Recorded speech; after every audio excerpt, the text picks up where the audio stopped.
Аружан теміржол вокзалының ескі орындықтарының бірінде үнсіз отырды. Қолында сарғайған хат. Бұл хатты ол 10 жыл бойы ашпай сақтап келген. Ол кезде бәрі басқаша еді. Аружан студент кезінен кітапханаға жиі баратын. Бір күні жаңбырлы кеште үстелдің қарсы жағында отырған жігітті байқады. Қарапайым киінген, бірақ көзінен жылылық сезілетін. «Бұл орын бос па?» деді жігіт. «Иә». Сол күннен бастап олар күн сайын кездесетін болды. Жігіттің аты Данияр. Ол армандар туралы айтатын. Аружан тыңдайтын. «Бір күні теңіз көремін» дейтін ол. «Мен де» деп күлімсірейтін қыз.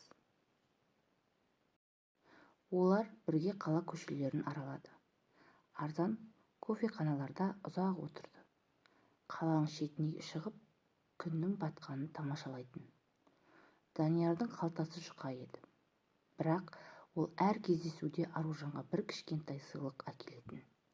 Жапырақ, тас, қағазға салынған сурет. «Бай болсам, саған әлем сыйлар едім» деді бір күні. «Маған сен жеткілікті» деді Аружан. Бір күні Данияр кездесуге келмеді. Телефоны өшірулі. Келесі күні де. Бір апта өтті. Аружан күн сайын вокзалға барып күтетін. Содан кейін поштадан хат келді. Бірақ ол хатты ашуға батылы жетпеді. Өмір жалғаса берді. Аружан жұмыс істеді. Адамдармен танысты. Бірақ жүрегі ешкімді қабылдамады. Хат әрқашан сөмкесінде жүрді.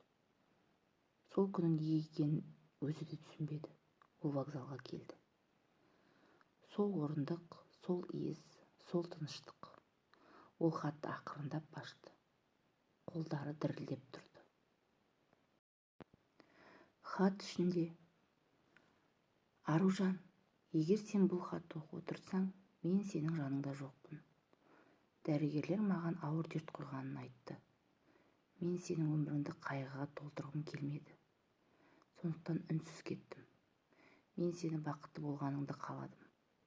Мен сені әрдайым жақсы көремін. Егер бір күні теңіз көрсең, мені есіңе ал. Махаббатым мәңгі сенімен». Хаттың соңында күн мен уақыт жазылған. Сол күні ол оны соңғы рет күткен еді. Бір айдан кейін Аружан теңіз жағасында тұрды.